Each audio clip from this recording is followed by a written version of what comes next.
سامعین حضرات، یہ پروگرام ریاض الدین قادری کی جانب سے آپ کی خدمت میں پیش کیا جا رہا ہے۔ الحمدللہ نحمدہ ونستعینہ ونستغفرہ ونؤمن بہ ونتوکل علیہ ونعوذ باللہ من شرور انفسنا ومن سیئات اعمالنا من یهد اللہ فلا مضل له ومن یضلل فلا ہادی له ونشهد أن لا إله إلا الله وحده لا شريك له وأشهد أن سيدنا محمدا عبده ورسوله أما بعد فأعوذ بالله من الشيطان الرجيم بسم الله الرحمن الرحيم يا أيها الذين آمنوا لا ترفعوا أصواتكم فوق صوت النبي ولا تجهروا له بالقول كجهر بعضكم لبعض أن تحبط أعمالكم وأنتم لا تشكرون صدق اللہ العظیم مطمئن انشاءاللہ الی یوم الدین۔ گنبد خضرا کے دامن کی ہوا مانگی ہے، گنبد خضرا کے دامن کی ہوا مانگی ہے، ہم نے مرنے کی مدینے میں دعا مانگی ہے، اور زندگی مانگی کسی نے تو کسی نے جنت، زندگی مانگی کسی نے تو کسی نے جنت، ہم فقیروں نے مدینے کی فضا مانگی ہے، اور یا رسول اللہ یاد جب مجھ کو مدینے کی فضا آتی ہے، یا رسول اللہ یاد جب مجھ کو مدینے کی فضا آتی ہے، سانس لیتا ہوں تو جنت کی ہوا آتی ہے، اور وہ دن خدا کرے کہ مدینے کو جائیں ہم، وہ دن خدا کرے کہ مدینے کو جائیں ہم، خاک در رسول کا سرما لگائے ہم۔ جب تک مدینہ نہیں گئے تو ہر ایک کی خواہش رہتی ہے، دعا کرتا ہے، التجا کرتا ہے کہ دکھا دے یا الہی وہ مدینہ کیسی بستی ہے، دکھا دے یا الہی وہ مدینہ کیسی بستی ہے، جہاں پہ رات دن مولا تیری رحمت برستی ہے۔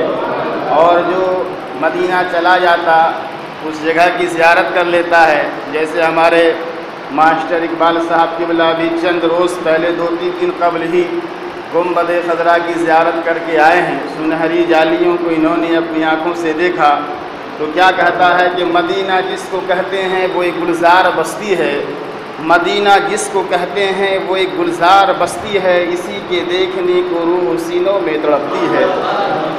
معزز سامعین کرام، کچھ بھی عرض و معروض سے قبل ہم اور آپ مل کر ساری کائنات کے مرکزی عقیدت حضور احمد مجتبیٰ محمد مصطفیٰ صلی اللہ تعالیٰ علیہ وسلم کی بارگاہ بکس پناہ میں نذرانے درود و عقیدت پیش کریں۔ پڑھے بابازم اللہم صلی علی سیدنا شفیعنا حبیبنا نبینا مولانا محمد بارک وسلم صلاۃ و سلام علیک یا رسول اللہ صلی اللہ تعالیٰ علیہ وسلم۔ گزشتہ جمعہ ہماری تقریر کا عنوان تھا با ادب با نصیب بے ادب بے نصیب، یعنی جس نے اللہ کہ رسول صلی اللہ تعالیٰ علیہ وسلم کی محبت اپنے سینے میں بسائی اور سرکار کے دربار کا سرکار سے نسبت رکھنے والی ہر چیز کا ادب کیا تو وہ بہت خوش قسمت ہے، با ادب با نصیب بڑا مقدر والا ہے۔ اور جس نے اللہ کے رسول صلی اللہ تعالیٰ علیہ وسلم سے بغض و عناد رکھا اور ان سے نسبت رکھنے والی ہر شے سے نفرت کی، وہ دنیا میں بھی بے ادب بے نصیب ہے، اور کل قیامت کے دن میدان محشر میں بھی اس کا ٹھکانہ جہنم ہوگا۔ تو قرآن کریم کی آیت کریمہ گزشتہ جمعہ میں نے جو تلاوت کی تھی سورہ حجرات کی آیت نمبر 1 تھی، اور رکوع 13 اور صفحہ 745 تھا۔ یہ آیت کریمہ تھی کہ یا ایھا الذین آمنوا لا تقدموا بین ید اللہ ورسولہ واتقوا اللہ، کہ ایمان والو اللہ سے ڈرو، اے ایمان والو اللہ اور اس کے رسول سے آگے بڑھنے کی کوشش نہ کرو۔ یا ایھا الذین آمنوا لا تقدموا بین ید اللہ ورسولہ، کہ ایمان والو اللہ اور اس کے رسول سے آگے بڑھنے کی کوشش نہ کرو اور اللہ سے ڈرتے رہو۔ پہلی آیت کریمہ سورہ حجرات 26واں پارہ کی تھی، اور آج میں نے دوسری آیت کریمہ تلاوت کی ہے جو یہ آیت کریمہ بھی سورہ حجرات پارہ 26 آیت نمبر 2 رکوع 13 صفحہ 547۔ پروردگار عالم فرما رہا ہے یا ایھا الذین آمنوا لا ترفعوا اصواتکم فوق صوت النبی ولا تجہروا لہ بالقول